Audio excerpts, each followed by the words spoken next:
Pesach Hashem Sameach. Insista, não desista, prepare-se. Mashiach vem aí. E lembre-se, o Seder gira em torno de 2 copos de vinho e 2 porções de matzá que se come antes da janta, 1 porção de matzá e 2 copos de vinho que se consome depois da janta. Se você não fez isso, alguma coisa está faltando no seu Seder. Vamos dar continuidade agora na aula 7 dessa sequência de como fazer o Seder, sobre a história, como o povo judeu foi para o Egito e eventualmente saiu do Egito, que é o trecho principal da Haggadah, que é o que a gente precisa saber de antemão, para depois poder entender o que está escrito na própria Haggadah de Pesach.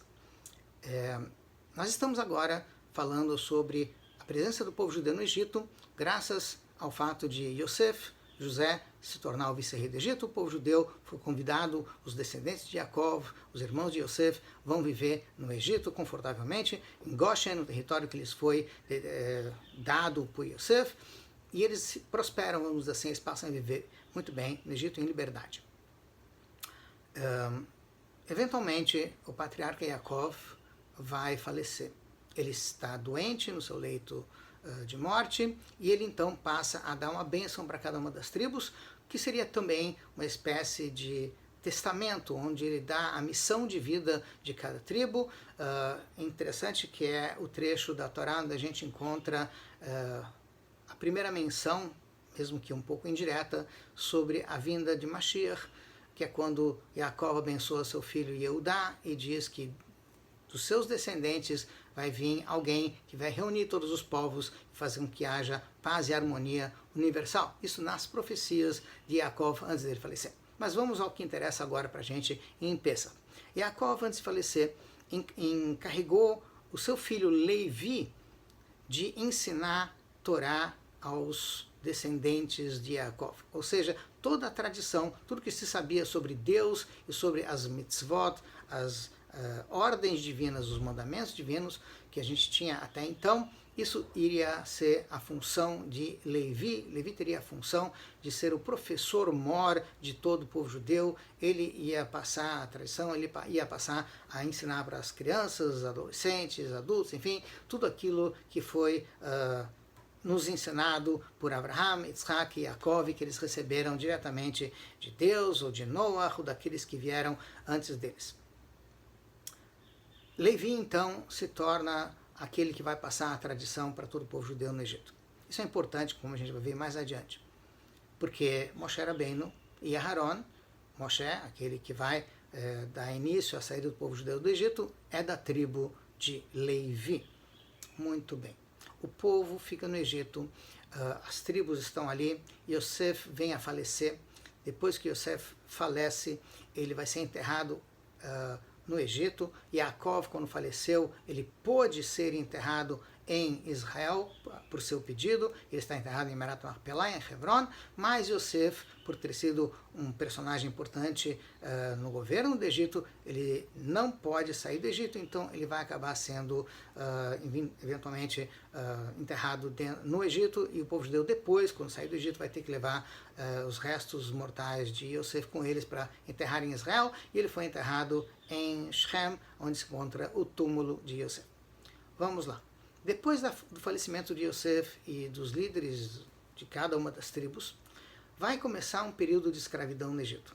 Como é que começa a escravidão? Um povo que estava num território próprio, um povo que era descendente do vice-rei do Egito, como é que esse povo eventualmente vai se tornar escravo? E não só isso, esse povo se torna escravo, mas na hora em que Deus diz, vai lá e liberta o meu povo, isso Deus disse para Moshe, Moshe entra e sai do palácio real sem problemas. Mas se ele é escravo, com que direito ele entra no palácio real, entra e sai? Afinal de contas, ele deveria estar fazendo as obras, aquilo que os escravos tinham que fazer. Então vamos entender como é que começa a escravidão do povo judeu no Egito. E na Haggadah de Pesach a gente vai encontrar um trecho que diz, Vayareu otanu ha-mitzrim, que é um trecho que está escrito na Torá, que os egípcios fizeram mal para a gente. Realmente eles escravizaram a gente, mas como começou tudo isso?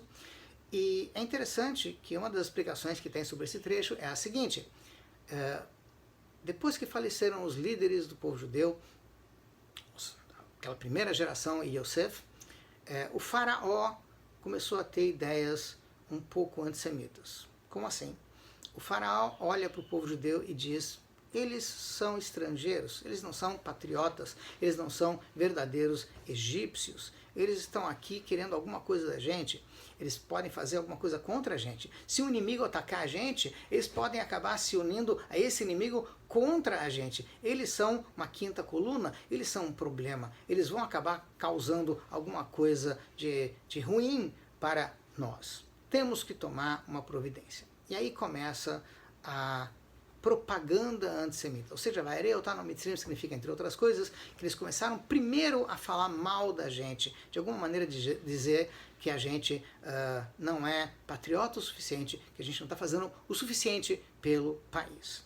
E aí então surge o que a gente encontra no começo do relato da escravidão do povo judeu no Egito, surge um momento em que o faraó vai impor capatazes que vão fazer o povo trabalhar. Como assim? Nossos sábios explicam que o faraó criou Arei Miskenot, cidades para guardar os tesouros do Egito, Pitom e Ramsés. Ou seja, para quem sabe um pouquinho da história dos Estados Unidos, nos Estados Unidos o ouro que dá lastro ao dólar está todo ele guardado em Fort Knox, que é um lugar de alta segurança. O faraó disse algo semelhante já naquela época, há mais de 3.000 anos atrás: vamos juntar as grandes riquezas do Egito num lugar super seguro, vamos construir uma fortalezas, 2 cidades para guardar os tesouros do Egito, e com isso, se houver um ataque do inimigo, alguma coisa assim, a gente vai conseguir se recuperar rapidamente logo depois, porque as nossas riquezas não serão atacadas, estarão em segurança. E para isso ele cria um mutirão nacional. Todo mundo, todos os egípcios, judeus, enfim, todos têm que fazer tijolos. O Egito é uma terra de planície, não tem montanhas, então ali as casas são feitas com tijolos. Vocês vão perguntar, e as pirâmides? As pedras das pirâmides tinham que ser trazidas de muito longe, atrás de navios, barcos, enfim, é uma longa história, mas realmente a maioria das construções do Egito é feita de tijolos, e então o povo inteiro ficou ali fazendo tijolos para fazer essas construções, essas cidades de alta segurança para guardar os tesouros do Egito, Arei Miskenot Lefaró. Todo o povo então estava ali trabalhando, fazendo suas cotas de tijolos e, obviamente, tudo isso sendo feito de boa vontade, sem pagamento, e tudo isso sendo feito como parte do mutirão nacional para ajudar o país. Todos participaram disso, exceto a tribo de Levi. A tribo de Levi não participou desse mutirão porque eles tinham uma missão, que era passar a tradição, continuar ensinando a Torá e tudo aquilo que a gente recebeu de Deus para o povo. Por isso que a tribo de Levi não foi escravizada. Nós vamos seguir mais adiante com essa história para a gente poder entender melhor o Seder de Pessach.